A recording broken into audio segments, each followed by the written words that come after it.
day, everyone. Hi, I'm Eliza C. De La Cruz.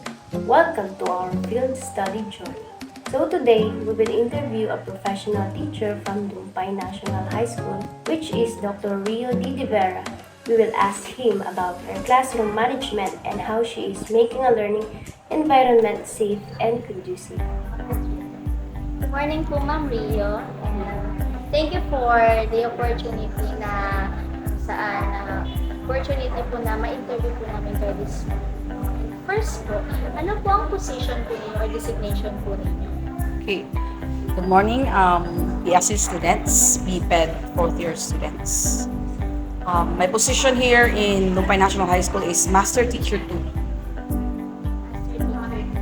So, how many years in service?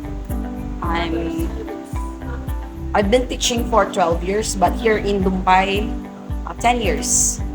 2 years in private school and 10 years here in Dumpay. So, now, magagather na po tayo sa ating formal po natin po. The first question po is, how do you manage your classroom, ma'am?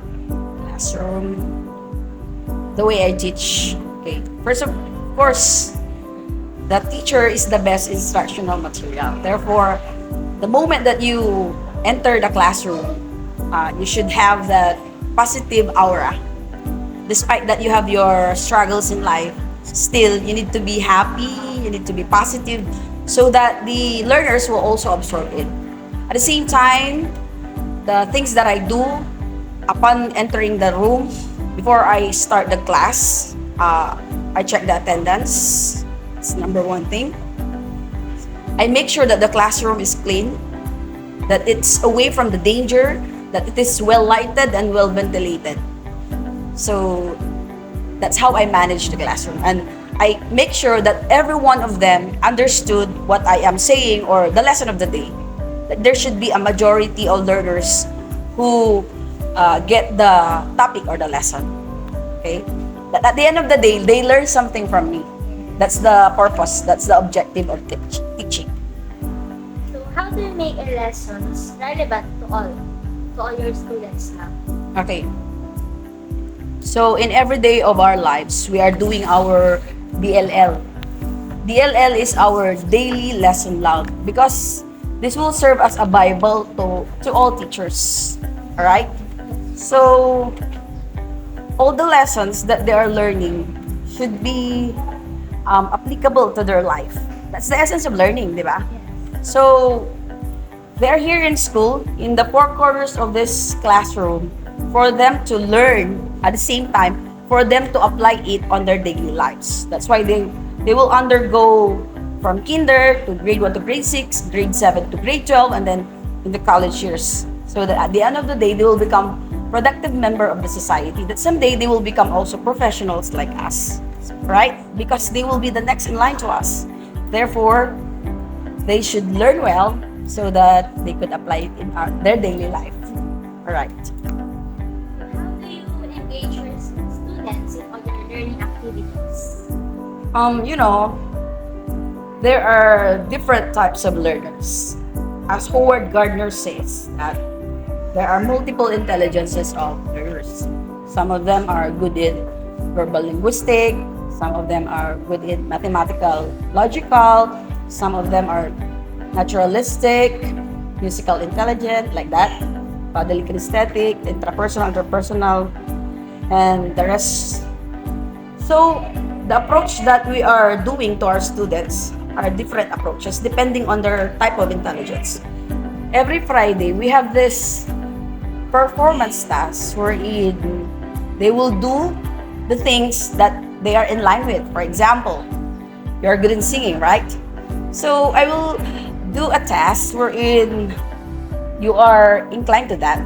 For example, Mr. Melido is good in math. So therefore, his activity is more on math. And your activity is more on language if you're good to that. So every one of them were given that opportunity to express their talents and skills and talents. So that's it. We're using different approach because they have that individual differences. At the same time, they have that different learning ability and learning skills. Yeah. Thank you, ma'am, for this short time, but we have so many things that natutunan ko sa inyo. Yeah. Thank you, ma'am, thank you, ma'am, for this day, and thank you for your time, ma'am, and for your effort. Yeah. Let me just show you the part of our lesson plan. As you can see, this is our daily lesson log in reading and writing, and then the other one is English. So this is it. There is a objective. Objective means that at the end of the day, they should learn something from it. Right? Yeah. And then these are the content. What's the topic of the day? Learning resources. If you had the textbook or multimedia, Google, YouTube, like that. No? And then the procedures. And at the end of the day, that you should give them also the reflection. You will teach them to think about thinking. Okay? You don't just give them a quiz, but instead, you will ask them to make a solution on a certain problem. Right? Because if they keep on memorizing without applying it to their daily life, then it's useless. Right? So this is a part of it. So what is the difference of the new lesson log in your lesson plan?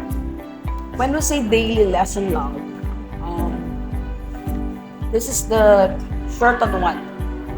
Okay? Those are just the keyword shortcut.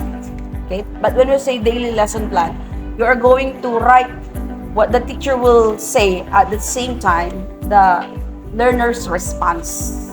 But here in the daily lesson log, that only the teacher's topic. Your guide. Yeah, this will be our guide. Yeah. Without this, you are not allowed to teach. Okay?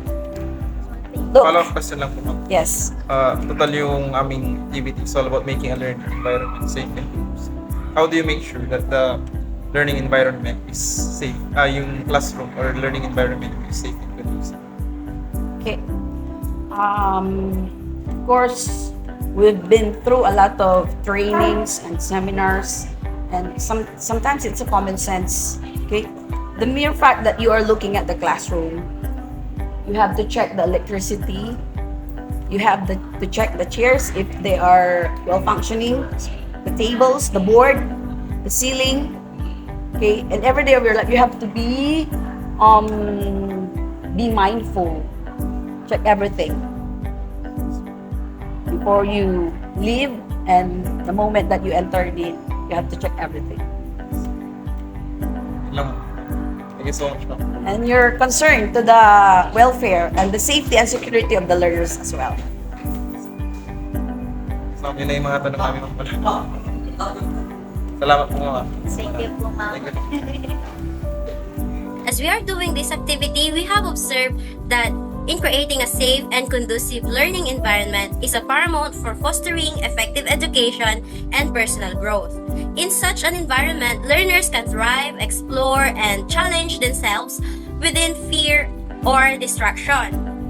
This foundation is built upon respect, open communication, and the proactive management of potential risk.